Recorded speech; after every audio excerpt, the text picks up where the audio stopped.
threes. And even Kyrie Irving made note of it this weekend. He said, man, it's so much fun to play for Brad Stevens.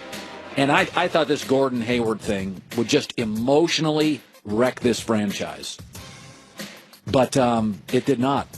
Good for Brad Stevens. Boston has won 8 straight. That is an impressive thing, dealing with a catastrophic injury to your second-best player. All right, and with that, we do it every Monday. It's one of my favorite parts of the week via the Coward Global Satellite Network. Peter King, MondayMorningQuarterback.com. You know, it's funny, Peter. We've seen this before. Teams get off to a hot start. But you start watching the Rams, Peter, and every time I look up, they have 33 points. And sometimes I don't even think they play well, and they have 33 points. I've seen every snap. I watched all their preseason games. This Sean McVay kid, they look different, Peter. You've talked to McVay. What is it, man? Because you can't doubt him anymore. Well, Colin, I'll give you a couple of things there. I talked to both McVay and Jared Goff over the weekend, and one of the things that they both talk about is the fact that they're not afraid of taking plays from everybody else's playbook. Their biggest touchdown of this year, the go-ahead touchdown against Dallas, where Todd Gurley gets out of the backfield, and instead of just going on a simple wheel route and gaining 8 or 10 yards, he goes up the seam and he starts sprinting like Bob Hayes. And they throw him the ball and he can't be caught. And, to me, when I look at an imaginative team, I asked Sean McVay about this. Listen to his answer on my podcast this week. It drops Wednesday. But listen to his answer, and it's amazing. He basically says, I stole that from Andy Reid. And I'm paraphrasing, but that's in essence what he said. And I think his whole point about this is, I'm not too proud, and as a coach, you shouldn't be too proud to take plays from anywhere. Now, here's Jared Goff's point of view right now that I think is really smart and really good of him, okay? He says to me, listen, every single play, there ought to be an obvious, clear guy open for me on every play.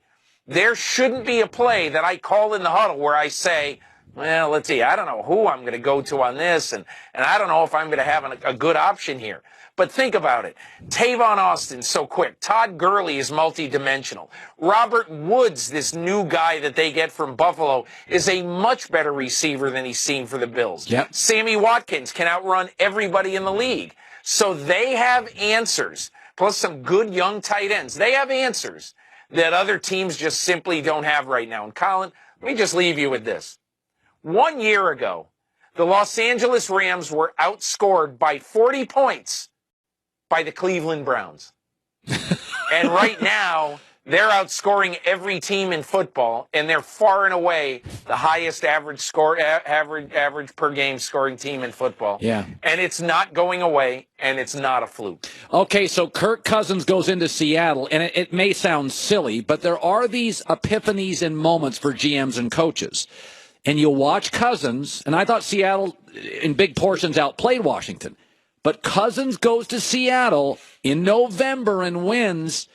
That's kind of a statement game right now for Kirk Cousins as he's looking for a long-term deal, Peter? Well, there's no doubt about it. Whether Washington signs Kirk Cousins long-term or not, that game yesterday said to me that Bruce Allen, Dan Snyder, flying back from Seattle on the plane, they had to say, okay, listen, if we have to pay him $34 million on the 1 year cap number, we'll do it. They can't now just say, you know what, we'll draft somebody and we'll let Colt McCoy be the caretaker until we get that somebody ready. Kirk Cousins, 70 yards in 35 seconds in the hardest place in the NFL to play against the team that since 2012 has been the best defense in football overall. Yeah. Washington now just simply doesn't have a choice. Yeah, no, and the two throws we're watching here were under some duress, and they were just pinpoint. Look at the duress on the throw, on that first throw. Now, this throw is absolutely beautiful to Josh Doxson. Yep. But the previous throw, what I really like about it, and I talked to Cousins last night, before they left Seattle. And one of the things he said to me was that, hey, look, our protection was kind of loose the whole game. And as I said to him, I said, look, you had 19 plays in this game where you either got sacked or were pressured or were knocked down. And that's more than half of his pass drops. And so, look, he had to be able to throw the ball perfect. That throw right there was really one of the best throws of this NFL season. MVPs. I mean, we talked about Wentz and we talked about Brady last week. If I said, give me your top 5 MVPs, would there be a surprise person in it for you? If you would consider Deshaun Watson a surprise, yeah, I'd put Watson behind Wentz, Brady, Russell Wilson, Alex Smith, and Watson. That would be my top 5 now, and then Aaron Rodgers. But understand something. Deshaun Watson is not going to be there in Week 12. Right. If the season ended today, he'd be in my top 5 because no matter what their record is, there's no single person. And until the Patriots traded Brady, I would have included Brady on that. Okay? There's no single person who affects his team as drastically as Deshaun Watson. Agreed. Now, the reason I have him number 5 instead of number 1 right there is that he missed yesterday, and then he didn't start the first game of the year. So, I mean, to me, Wentz being 7-1 and playing as well as he is and leading the NFL in touchdowns, and then Brady, I mean, how about this, Colin? This is really amazing.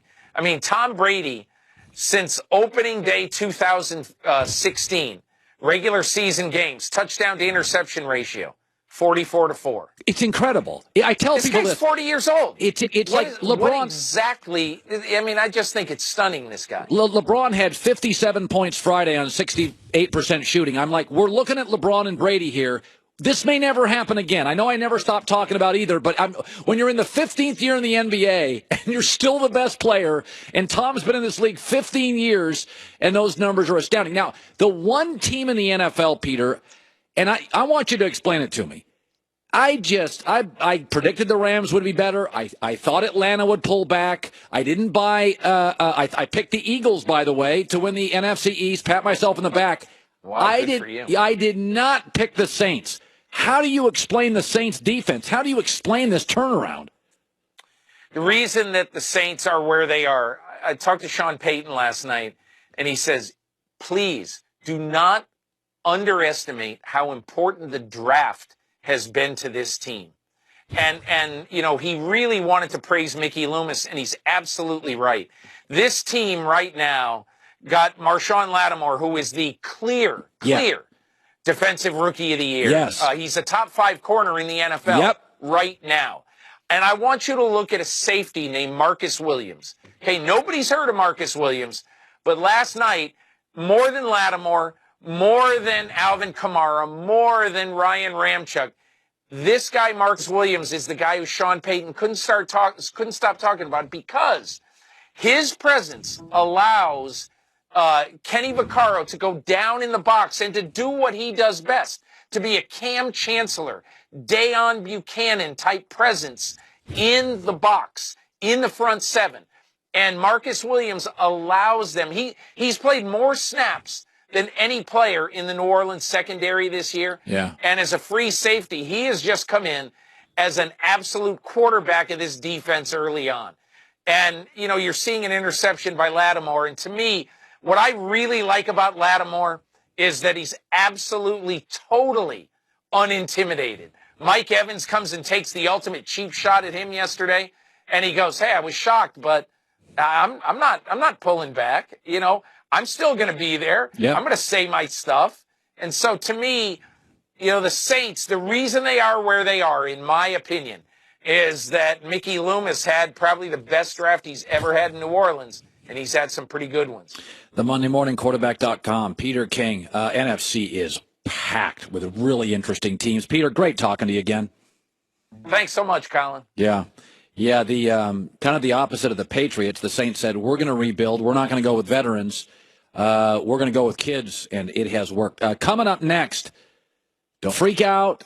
Take a deep breath. We will simplify the chaotic world of college football in 90 seconds.